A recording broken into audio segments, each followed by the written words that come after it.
Сегодня у день бы рабіў 3 интервью, все нормально было. Что вы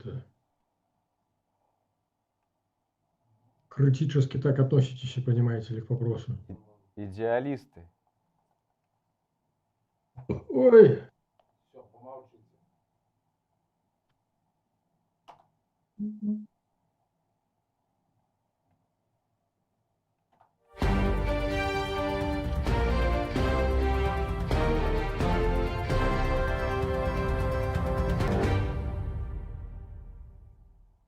Вітаю, шановне гаспадарства, у прамым эфіры 6 ТВ Беларусь, у студыі Евген Казакевич. І сёння з намі на прамой сувязі заснавальнік Белага легіёна Сергей Бульба. Сергей, вітаю, рады вас бачыць.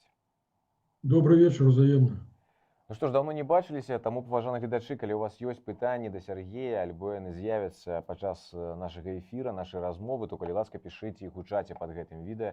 Як звычайна, самыя цікавыя я абавязкова агучу, мы атрымаем адказ на ўсе пытанні. Ну і нагадаю, што калі для вас бяспечна, падпісвайцеся і ставьте падабайкі, але калі вы Беларусі, то лепш гэтага не рабіць. Ну і таксама нагадаю, што вы можете дапамагчы працы нашага канала, вось зверху ёсць тут такія штрых-кады, і калі навесці на іх тэлефончык, то там можна з дапамогай крыпты, калі ёсць такая магчымасць, альбо проста калі вы не ў Беларусі, то можете пераслаць нам трошачку на наше існаванне і на тое, каб маглі працягваць сваю працу. Ну што ж, Сергей, давайте зараз да тэмаў. Даўно таксама з вами ўжо не размаўлялі. Літва закрыла мяжу з нашай краінай, і ўсё праз гэтыя метэазонды, з-за якіх спынялі працу вільнюскага аэрапорта. Як вы мяркуеце, ці прытрымаюцца да канца лістапада гэта забарона, і наколькі эфектыўны такі ціск на рэжым? Я б, шчыра кажучы, задумаўся, каму это і навошта. Глядзіце, як перад гэтым Польшча перакрывала мяжу. Польшча чым абгрунтавала? Тое, што ў Беларусі адбываюцца навучанні разам з Расіяй, Захад 2025. І глядзіце, нават маленькая Літва, яе не палохала. Тая 1000 ці 2, колькі там было тых русакоў на беларускай тэрыторыі. А Польшча, патлумачыўшы менавіта гэтымі навучаннямі, ўзяла і закрыла мяжу. Так жа ж абсалютна тут прычына зараз, калі Літва перакрывае нам мяжу, абсалютна невідавочна, што і навошта. Глядзіце, з гэтымі зондамі я б трошку вашу увагу акцэнтаваў на агульнай, што называецца хелікоптер-в'ю, калі паглядзець на карцінку зверху, то я бы, в принципе, поставил, скажем так, вот у центра этой картинки Беларусь, а з одного боку Россия, з другого боку Злученыя Штаты. Добра, што з'явіўся другі гулец, тому што інакш б нас чакала паглынанне России, а зараз з'явіўся другі гулец. Тут, разумееце, тут уключаецца ўжо некалькі чыннікаў. А Лукашенко ж, напэўна, як бы так добра бачыць, якая сітуацыя разгортваецца вакол ягонага сябра Мадуры в Венесуэле. Там же, в принципе, ситуация подобная, да? Такая ж оппозиция, якая раскрала там усе гроші. Ну, все як у нас, да? Мадура такі ж диктатор, як і у нас, да, які усіх тримає, там, нікому не дає придихнуть. Ну. Што рабілі Штаты? Штаты таксама прапанавалі яму вялікую здзелку Мадуру, Венесуэлы. Што іх цікавіла? Іх у першую чаргу цікавіла нафтаздабыча, нафтаперапрацоўка. Паколькі Мадура пасквапнічаў, як бы так вырашыў, што не, маё не аддам, то, в прынцыпе, паўстала пытанне, што амерыканскі флот прыблізіўся да берагоў Венесуэлы, і так это сціпла намякае, што, чувак, ці вялікая здзелка, ці, ну, не будзеш ты тут это кіраваць. Так вот, прыкладна такая ж сітуацыя ў Лукашэнкі. Прызнаецца, ён не прызнаецца, падабаецца, яму не падабаецца. Але ж паглядзіце тыя крокі, якія паслядоўна здзяйсняюцца, вот глядзіце, зараз санкцыі знялі, выкрэслілі са спіса Белавія, санкцыйнага спісу. Это пра што гаворыць? Пра тое, што ўвесь час перамовы ідуць. Пры гэтым, калі Літва калі закрыла, да, мяжу, амерыканцы пачалі патрабаваць ад Лукашэнкі, каб Лукашенко папрасіў прабачэння ў Літвы. А Лукашенко дазволіў сабе публічна паслаць на 3 літары. І прычым беларускае тэлебачанне, уся адміністрацыя як бы так не стала выразаць гэты момант. Яны это адкрыта прадэманстравалі ўсяму народу, бачыце, наш незломны бацька, ён пасылае нават амерыканцаў. Но Амерыканцы нават гэта даравалі. Значыцца, ёсць за што, ёсць нейкая гульня іншага ўзроўню, разумееце? Вот на маё разуменне, я выказваю сваё меркаванне, што амерыканцы ўчапіліся зараз у Беларусь менавіта з-за нашага стратэгічнага палажэння. Як бы калійнае ўгнаенне, то добра, это самае наконт калія, ў прынцыпе, ну, тут таксама трэба падзякаваць пазіцыі слаўнай, да, таму што расійскі калій не пад санкцыямі, а беларускі пад санкцыямі, да? Нічого не гаворыць. Хто пікетаваў яру, хто рабіў это самае, каб Беларусі перакрылі экспорт калійных угнаенняў. Ну, то бок можна это самае, цалкам офісу Ціхановскай можна патрабаваць ад Мазепіна зараз утрымання до конца пенсіёна, да, выплачваць ім пенсію до конца жыцця. Ну ладно, сэнс не ў гэтым, сэнс у тым, што калі зараз ішоў гандаль пра калій, то ў першую чаргу, конечно, ставілася пытанне, якім чынам Амерыка была гатова, у прынцыпе, стаць галоўным экспарцёрам беларускага калія, зняць з яго санкцыі, але ж паўставала пытанне, якім чынам яго экспартаваць. Лагістыка. Лагістыка у нас самая блізкая – это Латвія, Літва, Клайпеда і Польшча. Это ўсе тры краіны як бы трымаюць Беларусь пад санкцыямі. Вот глядзіце, под ківелімом, под дываном, что называется, пачаліся гульні, пачаліся інтрыжкі, як наконт таго, каб усё ж таки Літува пагадзілася грузіць цераз Клайпеду.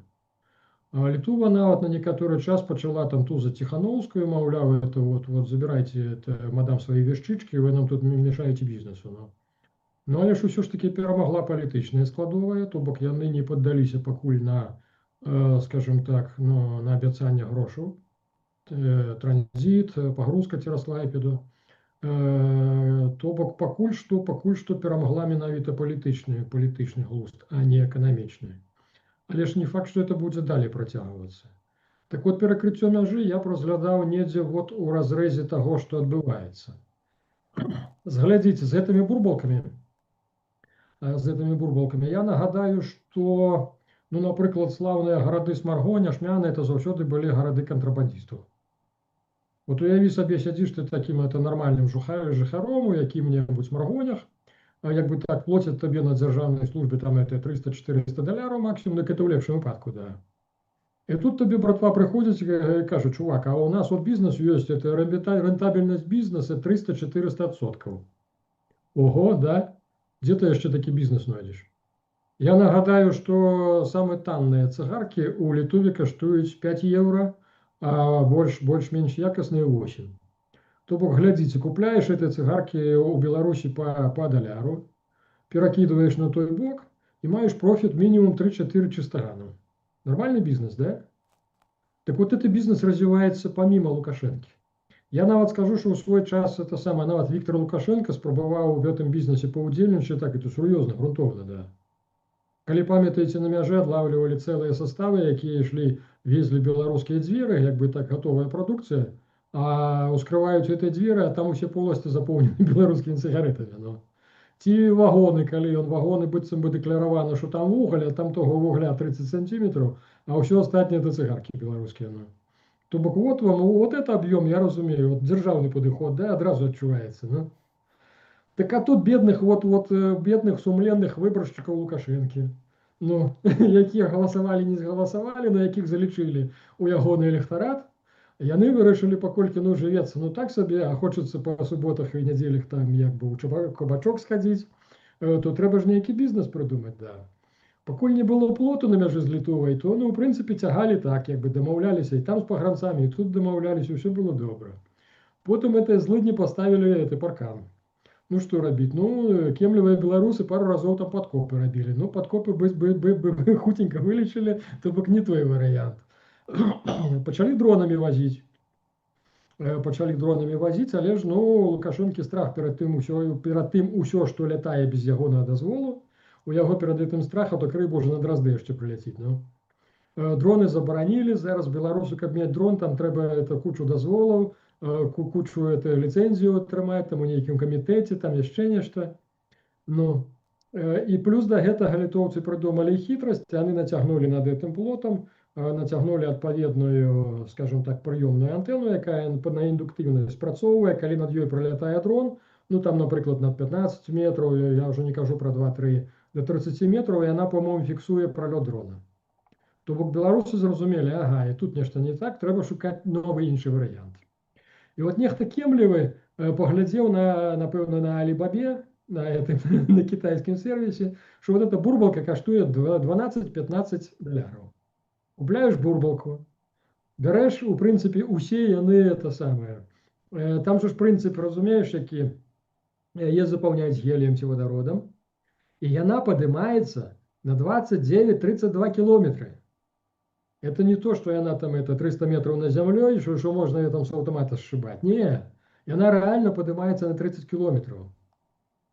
Причем это самое полету, и вот до моменту, покуль перестае супадать внутренний тиск звонковым, вот чем выше она поднимается, тем ее распирая внутренним тиском, потому что слабнее тиск как бы атмосферный. И она кулька выбухает, кулька разбурается.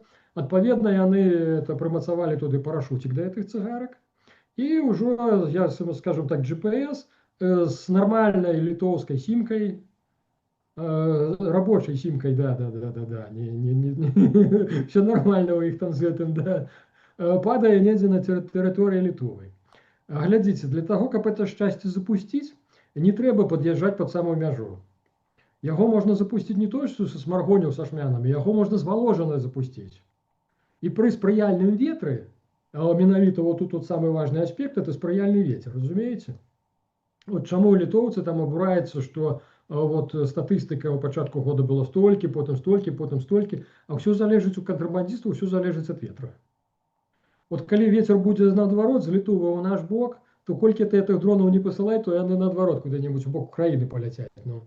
То бок яны кемлівыя хлопцы, яны разумеюць, яны таксама цікавяцца метеопрагнозамі. То бок глядзяць, што называецца роза вятроў, і масава іх пачынаюць запускаць толькі тады, калі ветер дзьме ў той бок, у бок Балтыкі. Разумееш? Таму вот калі літоўцы сапраўды наехалі на Лукашенко, тым больш амерыканцы, типа папрасіце прабачэння у этих літоўцаў. Ну, вот тут дзед не вытрымаў, паслаў як бы так на 3 літары, таму што ад яго рэальна ні халера не залежыць. Я повторюсь, это не то, что треба вот эту кульку привести под самую мяжу и вот стоячи каля плоту, это самое, под видеокамерами запускать. Ее можно запускать с-под Воложина, повторяюсь. Полторы гадзіны.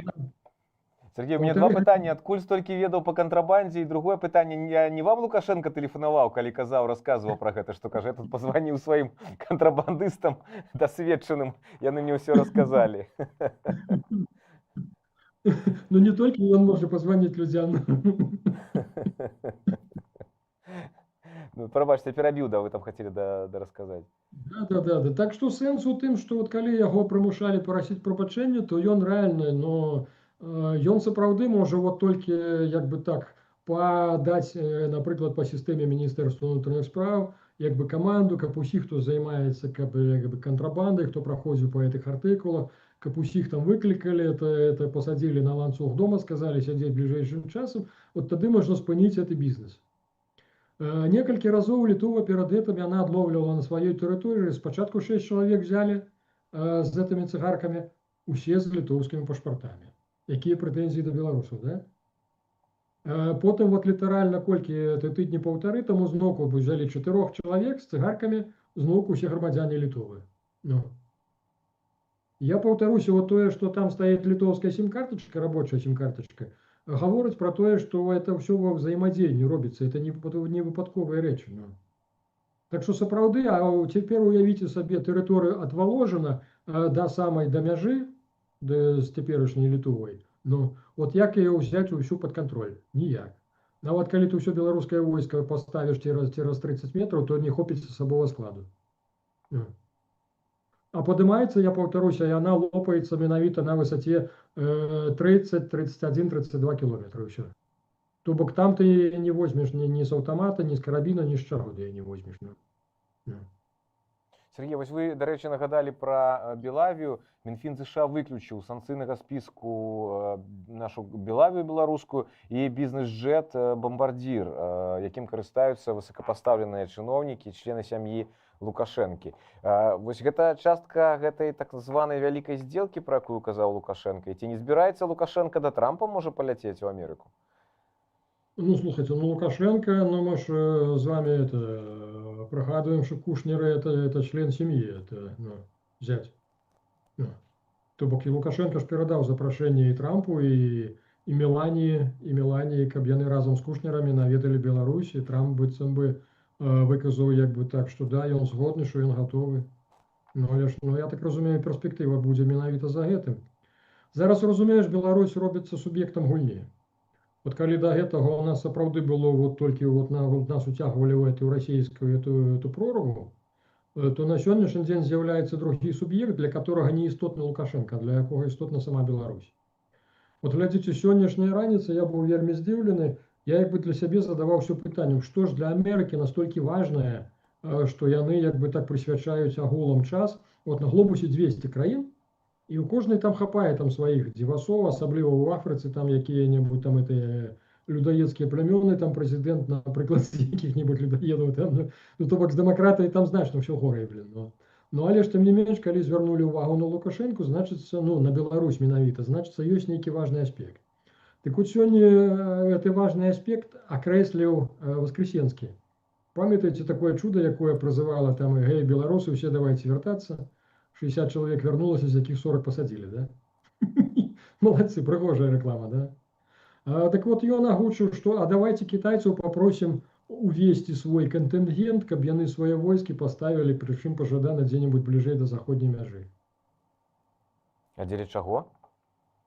Ну вот, дзеля чаго, як бы так не агучваецца, явно, что это постановочное, что это не ягоная выдумка, явно, что это Лукашенко закидывае. То бок, глядзіце, як бы так, Вашингтон у першую чаргу быў зацікаўлены разбурыць вот эту геапалітычную ось Берлін, Москва, Пекін. Край Божа, каб не склалось разуменне паміж Расіяй і немцамі, а каб это самое, каб на это все не пачаў уплываць менавіта Кітай. Вот эту ось яны, ну згадайце, это мадам Риббентроп, калі была в Нямецчыне. Калі 14-15 год, калі гавораць, што вот Россия напала в Украину, а она сидит, это самое, типа, ну что, ну подумаешь, там что-то русские делят между собой, ну. То бок у тыя часы, конечно, Россия вельмі моцна уплывала на Нямецчыну, все, и тады, конечно, з'явілася небяспека, что складецца вот этот триумвират, то это, конечно, для Европы была бы катастрофа, да. На сённяшні дзень, глядзячы на мерца, на ўсё і на палітыку агулам, якая зараз здзяйсняецца ў Нямецчыне, у тым ліку, што і АДГ, як бы так пытанне пачалі яны па АДГ там задаваць у Нямецчыне, да, і прокуратура, і ўсе, то явно, як бы так, вот это вось, скажем так, уже перабітая, она, прынамсі, без Берліна. І зараз падобна, што амерыканцы ўзяліся больш за больш дробную вось, это Мінск, Москва, Пекін. І якраз Лукашенко іх вельмі напалохаў увесь, як бы, Еўропу і Штаты напалохаў, калі ён, па-моему, летась запрасіў на нейкія вайсковыя навучанні сумесныя з русакамі, запрасіў кітайцаў. То бок, разумееш, вот якраз кітайцы менш за ўсё патрэбны пад плотам якраз Еўросаюза, менш за ўсё патрэбны што Еўропе, што Амерыцы. Вот за гэта ідзе гульня. Таму, на маё разуменне, Лукашенко тут просто хоча ўпісацца, стаць, як бы так, каб ён стаў суб'ектам разам з Беларусю. Таму што, на маё разуменне, зараз тэндэнцыя ідзе такая, што Беларусь будзе ў Еўропе, толькі пытанне, што з Лукашэнкам ці без. Так вот, ён хоча ўсё ж такі ўклеіцца, таму вот ён у тым ліку і пагражае, чарговы сігнал пасылае амерыканцам, што калі вот мы не нойдзем агульную мову, то я запрашу кітайцаў, кітайцы будуць стаяць у вас тут пад самым плотам. Ну, цікава. Паважаны глядачы, мы ў прамым эфіры, таму, калі ласка, калі ёсць пытанні да Сергея, пішыце ў чаце пад гэтым відэа. Самае цікавае, як звычайна агучу, конечно, ставце падабайкі, падпісвайце, калі для вас гэта бяспечна. Сергей, КДБ бачыць пагрозу ў стварэнні беларускай вызвольнай арміі на тэрыторыі ЕС. Палітычныя апаненты беларускіх уладаў рыхтуюць на тэрыторыі краін Еўразвяза вызваленчую армію колькасцю 15 000 чалавек, сцвярджае першы намеснік старшыні КДБ Терабаў. А кіруе гэтым, паводле яго слоў, СБУ і ГУР. Што вы можете сказаць на гэта, Сергей? Ну, я пачытаў, я неяк так здзівіўся адразу, але вось думаю, трэба у вас запытаць, што вы думаеце?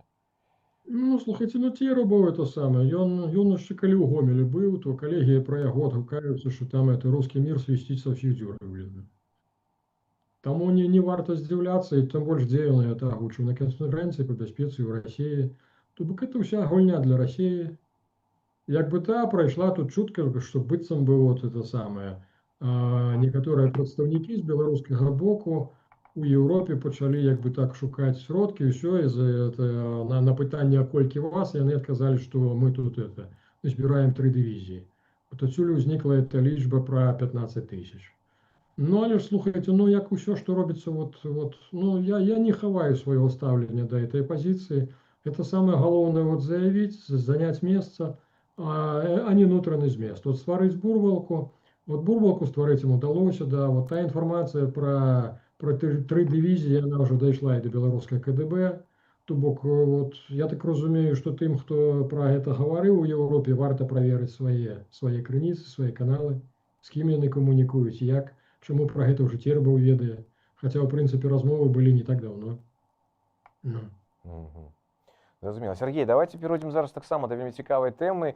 Мы даўно ўжо не абмяркоўвалі спадара Карпенкова, а зараз ён некуды знік.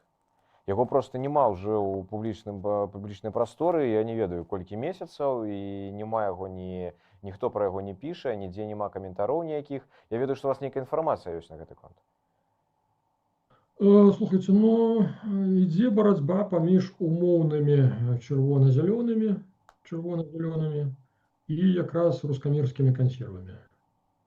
Яны спрабуюць для Лукашэнкі і ўвогуле, разумееце, для вот сённяшняй беларускай улады, для іх, напрыклад, ну, яны жывуць у парадыгме, што рускія это, ну, калі не браты, ну, як бы так, ну, это свае. Так што, ў прынцыпе, ну, калі яны там чагосьці хочуць, то это не так страшна. Ну, але ж, ну, ёсць, скажем так, ну, частка чыноўнікаў, якая не для нас з вами, а для захавання той самай сістэмы, якая склалася пры Лукашэнку, якія гатовыя, ў прынцыпе, памяняць партрэцік. Ну, а ёсць тыя, хто это будзе рабіць у інтарэсах Расіі, то бок, адпаведна, паглынання Беларусі Расіяй. А ёсць тыя, хто хоча самазахаваць свой рэжым. Ну. Так вот, паміж імі ідзе барацьба. Глядзіце, на сённяшні дзень фактычна выконвае абавязкі, як бы так, камандуючага ўнутраннімі войскамі Быкаў. Былы собравец, які это пастаянна гуляе ў хакей, то бок мае доступ да цела, што называецца, значна больш, чым Карпенков, потому што той не гуляе ў хакей. Ну і Карпенков ўжо як бы так нарваўся з боку Лукашэнкі на ўсё ж такі давялі Лукашэнку, я не ведаю, хто давёў, ці Церцель, ці хто, што ўпершыню на гэтай здачы на крапавы берет, якую, ў прынцыпе, курыраваў Карпенков, вот у іх пашло раздзяленне, разумееце, на чорны берет курыраваў Кубракоў, это ОМОНы, это ўсе астатнія, а на крапавы якраз это самае, это аддалі як бы, ну, вот, Карпенкову, што это ягоная парафія. Так вот, упершыню ён сёлета працягнуў побач з беларускім сцягам вісеў расійскі. То бок, відаць, эта інфармацыя ўсё ж такі дайшла да кагосьці з вярхоў, а яны пачулі, захваляваліся, то бок нікога это ў захапленне не прывяло. У публічнай сферы прагучала толькі, што Лукашенко абурана выказаўся наконт Карпенкова, то, што, глядзіце, вот, надта вы захапіліся як бы вагнерамі, што не трэба так рабіць, што нашыя не горшыя, а то і лепшыя. То бок ідзе нейкая, вот, зноўку такі гульня, барацьба пад кілімам, што называецца, і ёсць розная інфармацыя. У прынцыпе, пагаворваюць, што Карпенкова збіраюцца перавесці на больш высокую пасаду, так бывае. Але ж пры гэтым, глядзіце, ўсё ж такі ідзе пастаянная тузаніна на ўзроўні з КДБ. Таму што вот недавно меняли кіраўніцтва общества знания славного Гігіна, поменяли. И там же прогучало, там это самое, про ім зарегистрованный фонд, я не памятаю назву, але ж фонд, який курирує Карпенков, через які ён якраз праводзіў то самае патрыятычнае выхаванне моладзі, ну, патрэбныя яму стылі. То закранули вот этот фонд, и полилась информация про то, что, по-перше, все КДБ пачало скидывать, что ён и крышаваў и наркоту, наркобизнес у Беларуси. Зараз, что вот на этом фонде, через этот фонд, маўляў, это самое, ну, короче, нецелевое использование средств. Ну, короче, это самое под яго конкретно копаюць. И вот тут на сегодняшний день только одно пытанне. Ці Карпенкова все ж таки перавядуць на больш высокую посаду, где он ніяк не будет коммуниковать с асабовым складом, то бок где он будет весельным генералом, и не больше того. Ну, я сомневаюсь, что вот то, что Терцель на сегодняшний день на яго мае, что это достатково для завядзення крымінальнай справы. Хотя яны як бы так пагрозы былі ў гэты бок, але ж я не бачу, каб яны маглі быць здзейсненыя. КДБ ў свой час вельмі сур'ёзна яны празяпілі момант, калі Губопік як бы так, ну вот на хвалі 20-го года і ўсяго набраў сабе багата паўнамоцтваў і тым ліку абзавёўся і уласнай выведкай, і уласнай агентурай. Ну і плюс да гэтага яны празяпілі, да, што ўсё ж такі яны цяпер разумеюць, што за Губопікам стаіць Масква, таму яны, нават беларускі КДБ асцерагаецца на іх усур'ёз наязджаць. Таму які лёс чакае як бы Карпенкова, тут незразумела.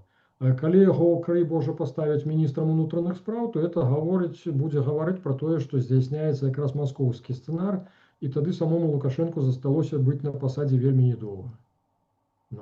Но я думаю, што яны пра гэты сцэнар таксама ведаюць, і нездарма Лукашенко наехаў на Карпенкова і за вагнераўцаў, і за ўсяго астатняга. То бок я ўсё ж таки мяркую, напрамую зняць яго не змогуць для таго, каб не злаваць Маскву, таму што для Масквы ён таксама знакавы. А для Лукашэнкі вельмі важна зараз захаваць. Я вот узгадаў адзін бок, это Мадуро, вот ён глядзіць на Мадуру, з амерыканцы ціснуцца, з другого боку ж Расія цісне. Расіі ўсё менш падабаюцца перамовы беларусаў з амерыканцамі, таму што калі спачатку яны ставіліся да Трампа, это наш агент Краснов, то бок хай камунікуюць, нічого страшного, то на сённяшні дзень яны разумеюць, што тут уже пайшлі тыя гуні, якія можна назваць сепаратнымі. То бок Лукашенко, калі набывае незалежнасць фінансавую ад Расіі, калі ён перасядае на Злучаныя Штаты, калі Злучаныя Штаты будуць фінансаваць беларускую эканоміку, то Расія губляе Беларусь паступова, разумееце, а для яе это вельмі непажадана. Пагаворваюць на расійскія Z-блогеры, пагаворваюць, што за вот час царавання Лукашэнкі, што Расія ўклала ў Беларусь каля 300 мільярдаў еўра. Ну, даляраў, еўра, тут уже як бы так. Напэўна, рускія больш апелююць як бы далярамі, да?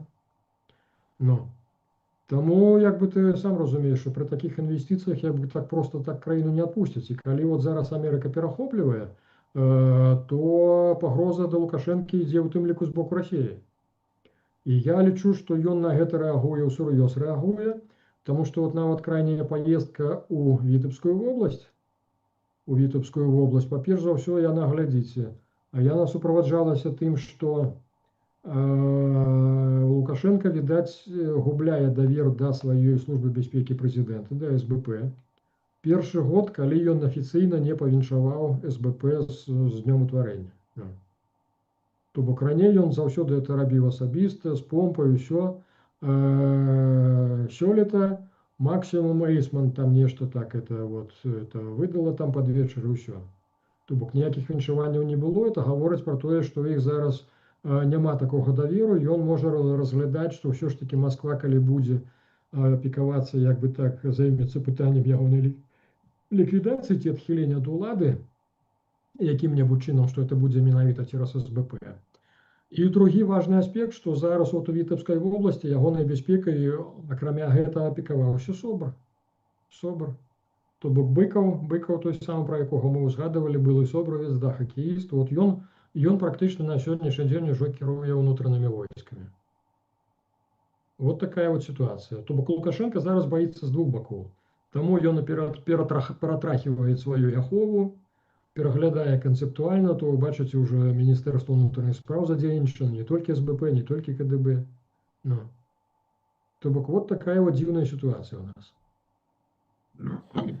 Так, ну што ж, паважаныя гледачы, мы ў прамым эфіры, таму калі ёсць пытанні да Сяргея, калі ласка, пішыце ў чаце, самае цікавае я агучу. Сяргей, пытанне ёсць ад нашых гледачоў наконт палітвязняў. Ці не лепей на меркаванне спадара Бульбы было б выкупіць палітвязняў, папрасіўшы на гэтую добрую справу грошы ў захада, і чаму той самы Павел Латушка проста адмахваецца ад гэтага варыянту? Слухайте, ну, Павел Латушка, ну это хорошие люди по-своему для когосьці, ну а что яны могуць реально? І по-другое, глядзіце, вот для этой сённяшняй апозіцыі не будзе палітвязняў, дык пра што тады размова, каму яны тады патрэбныя? Іхні же ж уплыў, што Ціхановскай, што Павла Латушкі на сітуацыю ўнутры Беларусі 0,0. Так яны хаця б па свеце ездзяць, вон это лявольчыкі грошы збіраюцца стражакамі на палітвязняў. То бок працэс ідзе, а раптам вот завтра няма палітвязняў, і чым вот этой вот доблеснай камандзе заняцца? То бок вы хочаце, як бы так, каб пчолы былі супраць мёду, да? Так, ну што ж, Сергей, давайте тады наступнае пытанне. Беларусь замяніла размешчаную на сваёй тэрыторыі ядзерную зброю і завезла з Расіі найноўшую. Аб гэтым Лукашенко вось падчас гэтай віцебскай паездкі ў Віцебскую обласць сказаў, якую вы ўзгадвалі. А Эйсман сказала, што арэшнік паставяць на баявое дзяжурства ў Беларусі ў снежні. Вось, Сергей, даўно ўжо пра гэту ядзерную зброю кажуць ужо больш за год, напэўна, але пакуль так ніхто дакладна нам не сказаў, ці ёсць яна. Можа, вы маеце якую інфармацыю пра ядзерную зброю, пра гэтыя арэшнікі, якія вось яны абяцаюць усё прывезці? А Путін сказаў, што толькі зараз вот яны запускаюць арэшніку серыйную вытворчасць. І прычым сказаў яны это ўжо 6-й раз. Не так давно один расійскі генерал з Лукашенком, яны телеспектакль устраивали такі, калі генерал заявляе, вот тут Лукашенко у нас просит 100 орешников, а что мы ему типа отдадим 25% от того, что мы имеем? Ну, як бы так, типа вот, ну вы же там сами подлічыце, что у нас типа 400, вот Лукашенко 100 просит. Ну. Слушайте, у іх калі ёсць один экспериментальный узор, не больше того на сегодняшний день, тому никуда яны его не поставят. Вот это слово Эйсмонт, яны ж цитуются, поглядите, РИА Новости и ТАСС, да? То бок яны агучаныя з Москвой, просто это самая спасылачка на Эйсмонт, не больше того. Ну. І ўсё это адбылося пасля таго, як Трамп наклаў як бы так санкцыі на Лукойл з Газпромом. Ну, пасля гэтага у Пуціна здарыўся там я не ведаю, інфаркт умоўны, і ён заісцерыў пра это самае, пра буревестнікі, пра Посейдоны, пра эту ракету, якая там вакол планеты будзе лётаць, пакуль сама не стоміцца, сама не ўпадзе, вот такі рухавічок там это. Ну, все ж разумеюць, что это просто вот, ну, вот у таго дзеда таксама вот у галаве ўжо мухи с котлетами часто вот отделяются, котлеты того в один бок, а мухи все в голове. Сергей, вось яшчэ пытанне ад нашых гледачоў. Сергей, Ігор Тышкевіч сёння напісаў, што беларускі памежны камітэт атрымаў заходняе фінансаванне для барацьбы з нелегальнай міграцыяй. Гэта праўда? Вялікая здзелка развіваецца? Слухайте, ну наколькі супадае інфармацыя, то я бачу, што нейкі фонд выдзеліў $300 000 для барацьбы, но то бок это не прям такія грошы для дзяржавы, каб можна было сказаць, што Польшча на усталяванне свайго это паркана на мяжы з беларусамі атрымала 4 мільярды. Вот это грошы, да, это можна вот піліць, не піліць это. Ну і як бы так яшчэ 2 плоты паставіць, калі яшчэ столькі дадуць грошай. А тут усього 300 тысяч, что, ну зато, глядите, якраз это самое, по-моему, за вчерашний день только 6 человек спробовали нелегально штурмануть Польшу. Ну, то бок, бачите, вот это якраз 6 человек, это сведчанне, да, что это большая сделка. Да рэчы, вось мы пра Польшу ўзгадалі. Польшча да 27-го года падрыхтуе 400 000 рэзервістаў. Польша абвясціла пра запуск найбуйнейшай у сваёй гісторыі праграмы вайсковай падрыхтоўкі пад назвай «В готовосці», у гатоўнасці. І да 27-го года каля 400 000 добраахвотнікаў падрыхтуюць. Пра гэта паведаміў міністр абароны Польшы. Сергей, гэта пра што сведчыць? Гэта пра сур'ёзную магчымасць усё ж такі вайны праз некаторы час? Альбо пра тое, што Польша рыхтуецца, а будзе, не ведаем, але проста трэба быць падрыхтаванымі? Слухайте, Польща рыхтуецца. Польшча першая выйшла на от 5% ад ВВП, які яны трацяць на абарону. То бок Польшча разумее, што яна тут пад самай мяжой, калі што яна атрымае як бы першай. Это якая-нибудь Гішпанія з Португаліі, яны там могуць сумнявацца, ці трэба нам падымаць это столькі на абарону траціць. У Польшчы такіх пытанняў няма. Таму што яны разумеюць, што вот нават калі зараз вайна спыніцца ва ўкраіне, то чамусьці вот зноўку такіх пагартаўшы расійскую благасферу, яны зноўку зараз багата ўдзяляюць увагі магчымай блакадзе Калінінградскай вобласці, Сувалскім калідорам і ўсяму астатняму. То бок там дастаткова этой інфармацыі са спасылкай нават на расійскія савбезы, сафеды, то што яны там абмяркоўваюць это пытанне. Ну і ўсе этой дзеянні, паглядзіце, залёты этих расійскіх летакоў, это самае, в Эстонію. Потым это дроны расійскія, якія прайшлі цераз Беларусь на Польшчу. Тут же ж розныя версіі, разумееце, з аднаго боку беларусы отыгралі тое, што мы перадалі палякам, мы такія героі, мы дапамаглі, да. А з другога боку, ну слухайце, ну перадалі інфармацыю, што ў гэты час увесь рэп і ўся радыэлектронная, як бы так, ну вот радыэлектронныя войскі, у тым ліку размешчаныя на беларускай тэрыторыі, адсочвалі дзе, што ў Польшчы, якіх алгарытмах пачне спрацоўваць. То бок, разумееце, калі ідзе цэлі, калі табе выдаюць цэлеўказанне, то табе трэба выключыць сваю станцыю на выпраменьванне. А калі ты выключыў яе на выпраменьванне, вот так раз у гэты момант ты згубляеш сваю невідочнасць, то бок ты ўжо становішся бачны для радыоэлектронных сродкаў. Вот, то бок, такім чынам запусціўшы вот это 20 дронаў цераз польскую тэрыторыю, Расія, у тым ліку і рукамі беларусаў, намацавала, дзе ў Польшчы што стаіць, якія радыоэлектронныя сродкі, дзе што, і самае галоўнае алгарытмы, як яны ўключаць і што яны ўключаць. Так што, ну, цэлая куча прамацовак зноўку па Еўропе. Калі дроны, калі аэрапорты, то ў Даніі закрываюць, то яшчэ недзе. Это ж усё пра адно і тое ж. А аказалася, што ў Нямецчыне нават не можна дроны збіваць, таму што калі ты дрон заб'еш, а вот это самае парэшткі ўпадуць на галаву якога-небудзь там это правоверного мусульманина, которого теперь немец, то ну, это ж беды не отберешься, ну, засудить. То бок вот немцы только зараз задумаліся, што трэба ж мяняць это законы.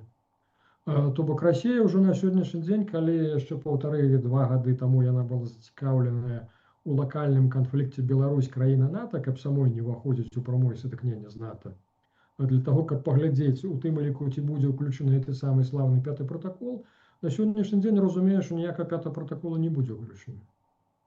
То бок я нават, вот калі Эстонія паспрабавала падняць 4-й протакол актываваць, калі это летакі заляцелі, на колькі там, на 16 хвілін, да?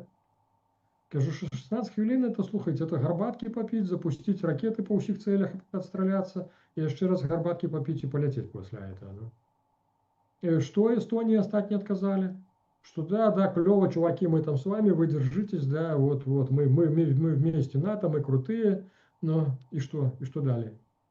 Вот это приклад с дронами, которые прошли через Польшу, показывает то, что Европа абсолютно не готова ни до чего.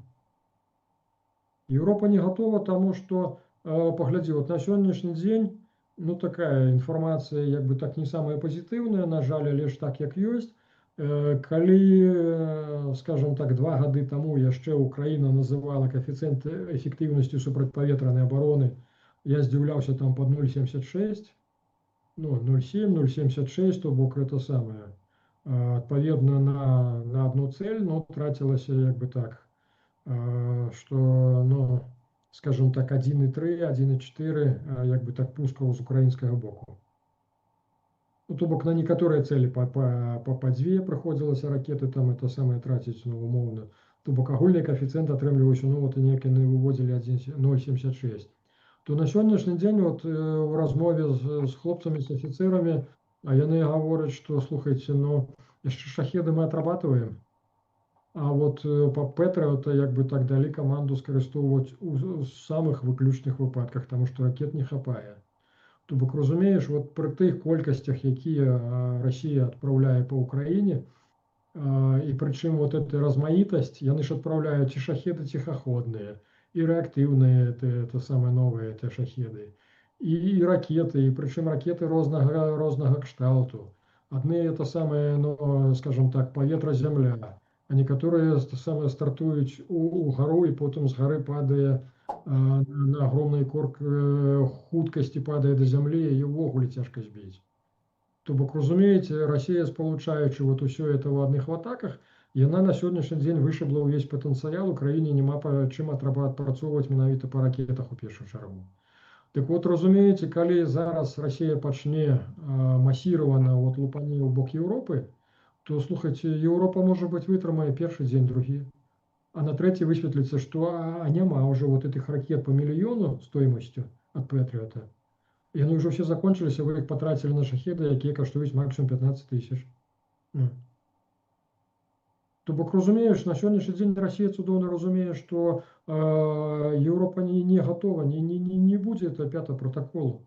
А калі і будзе, то, вот, напрыклад, размаўляючы з украінскім генералам адным баявым, то самае, ён гаворыць, што пакуль НАТО збярэцца, пакуль яны абмяркуюць, пакуль яны ўключаць лагістыку, это зойме ўсё 46, ад 46 до 53 суток. Кажу, у Прыбалтыкі столькі не будзе. Ну.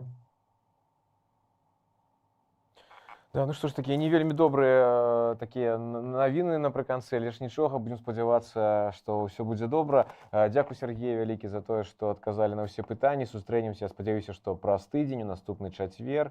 Вось, так што беражыце сябе, гонар і годнасць.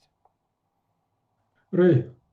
Уважаемые глядачи, я нагадаю, што з намі быў заснавальнік Белага легіёна Сергей Бульба. Да сустрэчы, беражыце сябе. Жыве Беларусь!